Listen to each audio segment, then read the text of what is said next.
Well, hello, friends and family and followers, boys and girls all over this beautiful world.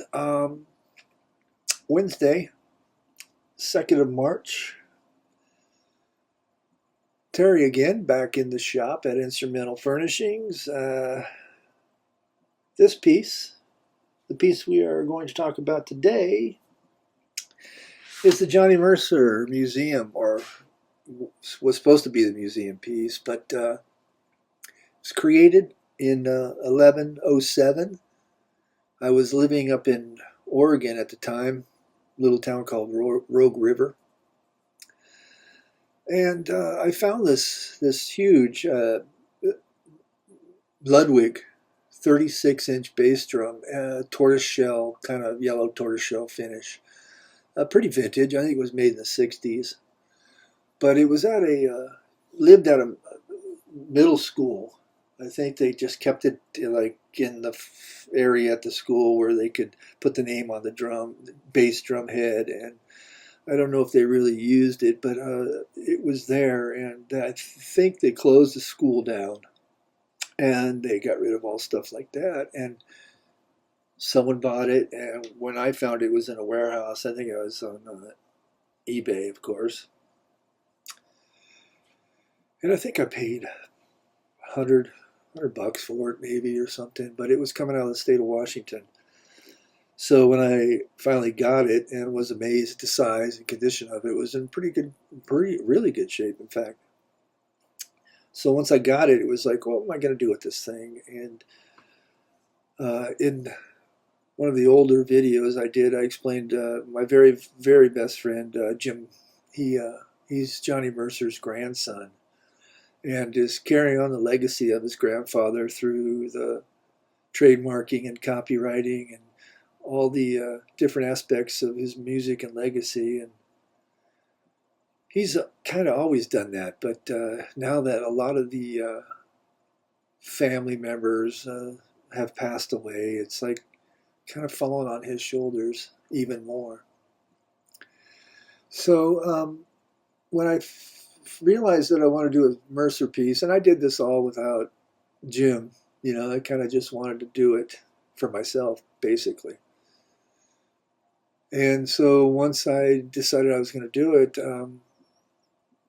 started gathering material and photos and stuff like that. I have a vinyl cutter here in the shop, so I cut these leaves out to put around the bottom of it. I'll show you the pictures of it, and of course, the leaves were represented for autumn leaves. It's one of his famous songs, made famous by Nat King Cole. Little fun Johnny Mercer trivia. Johnny discovered Nat King Cole, and Johnny's daughter, Jim's mother, used to babysit Natalie Cole, so that's a very cool thing. You might know a lot of his songs. He started Capitol Records. Moon River, Breakfast at Tiffany's theme song, Moon River, Academy Award winning. Hooray for Hollywood, Jeepers Creepers, just so many people he's worked with. Irving Berlin, Henry Mancini. I mean, so many people to even mention. But with my research, a lot of his memorabilia was being housed in Georgia or Georgia State. Might be Georgia State University in Georgia. So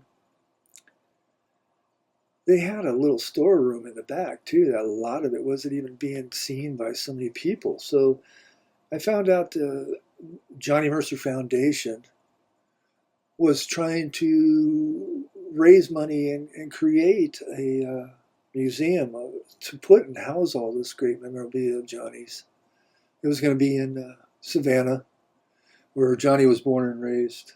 A little side note, 5, 6, 8 years ago, I think, I can't remember when it was, but the city of Savannah was celebrating what would have been his 100th birthday, and had a really cool artist that I was able to meet when I was there create a statue. They had a statue unveiling, and they had a lot of the heads of the city, the mayor, so Jim had to go down there and speak on behalf of Johnny. So me and my little brother flew out there with him and was able to participate in this creative little celebration of his 100-year birthday.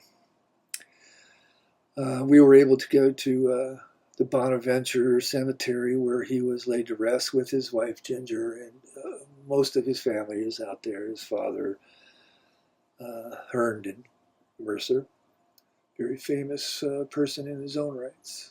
But the hair on my arm standing up too is just an incredible place to visit. Very surreal. A lot of the Civil War, very old cemetery, Civil War veterans and stuff are buried there. The moss is hanging out of the trees. I had never been to Georgia or Savannah and just absolutely fell in love with the city. So they had a bunch of celebrations and dinners and music and all kinds of things going on. So it was really fun to be there. It's just a little side note for you. I created some t-shirts for the family and some buttons, and it was really fun. So I basically started collecting photos, great photos of him and Ginger and stuff like that, and put this piece together. By the time I had moved to California, my mother was in pretty bad shape, and I had to go down there and help take care of her. We lost her in 14. Sad day, but I went down to Northern California, just below San Jose, and by the time I had gotten settled in there, this plan for a museum kind of fell to the wayside. A lot of the people that were running, family members, what was left of the family members were kind of all passing away, and they just could never do it. They weren't able to get the funding or anything to get this museum going. So it's very sad that I created this piece and I wasn't able to find a place to put it in his honor. It is, again, a pretty big piece, and I had to have a kind of a bigger area to present and have it set up and displayed. But when I first got to California, I had a really good friend of mine, Jenny, who captured a lot of my pieces on photography and photos, and amazing photographer. And I'll show you some of her photos on here too. But it was great to be able to have the piece, but I still to this day have it. Like I said, very sad that I wasn't able to put it somewhere and get it to some way somewhere.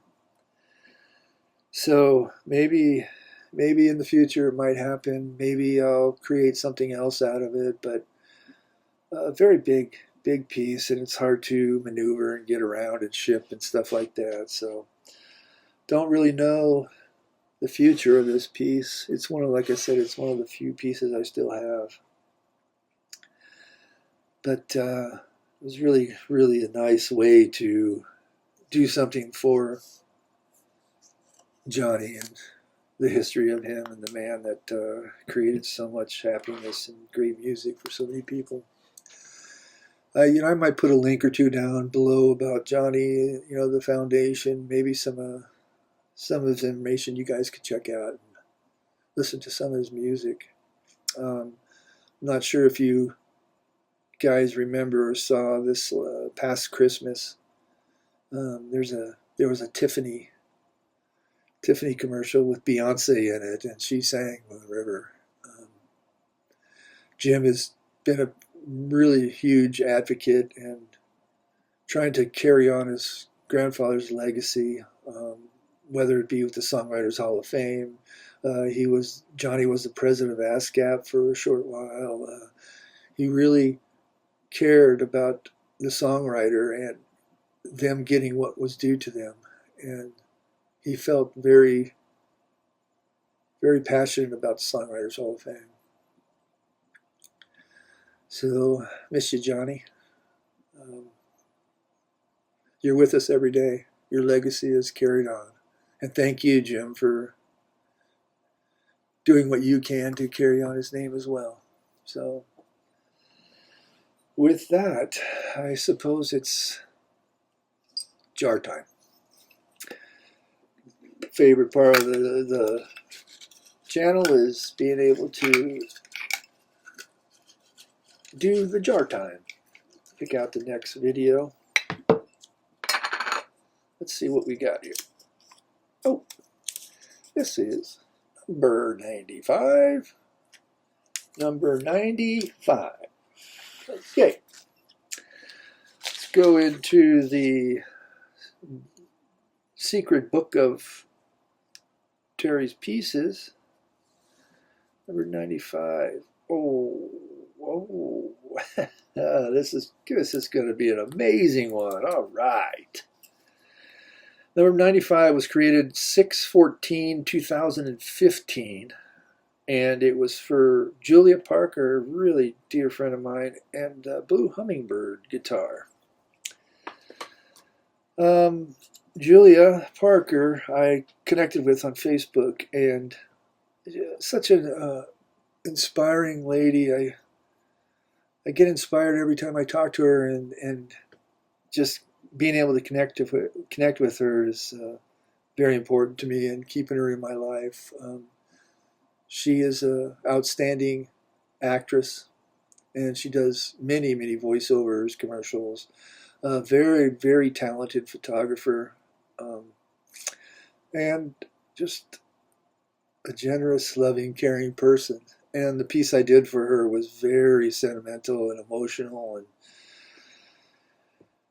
I'm going to love to do this piece because I want to share it with you guys. And not only that, but just where the instrument came from and how we ended up the way we did, creating what we did is so exciting. So I look forward to the next video on Julia Parker's Blue Hummingbird guitar. So I have checked the subscribers just before I did this, and I'm up to 24 subscribers. You guys, that is just incredible, and I appreciate all you guys who have subscribed, liked, and shared my videos. It's very important to me to get all these instrumental art pieces that I've created out and do each one of these videos so I can share it, just to have the history of it for me and my family. My son has recently, last July, had him and his wife had a beautiful baby boy, Griffin. Griff, we call him Griff. And so, being a new grandfather, I think leaving something behind and letting a lot of people just see what kind of art I have created. You know, it means a lot to me. I've put a lot of time and effort in these pieces, and I want to share them with as many people as I can. So thanks again, and please, if you're first seeing these, you know, this is the first video, or you haven't seen any of, go back and look at a few of the videos. Some great pieces I've done, and great pieces to come in the future. So please like, subscribe, and share, and I'll look forward to maybe seeing more people and more subscribers the next time. And I get excited every time I click on my page to see who else has subscribed or how many people have liked it. So I do appreciate all your support. Hope you liked the new intro. That was pretty cool. Spent some time building that, creating that. Kind of wanted to make it a little shorter. So let me know what you guys think of that as well. And with that, I guess I'll let you guys go for the day. Again, thank you for stopping by. And this is Terry Gwynn from the Instrumental Furnishings Shop and Office here in Southwest Missouri. I hope you all have a great day, and be good, be kind, and get up, get out, get after it. Thanks again. I'll talk to you soon. Bye. Ciao.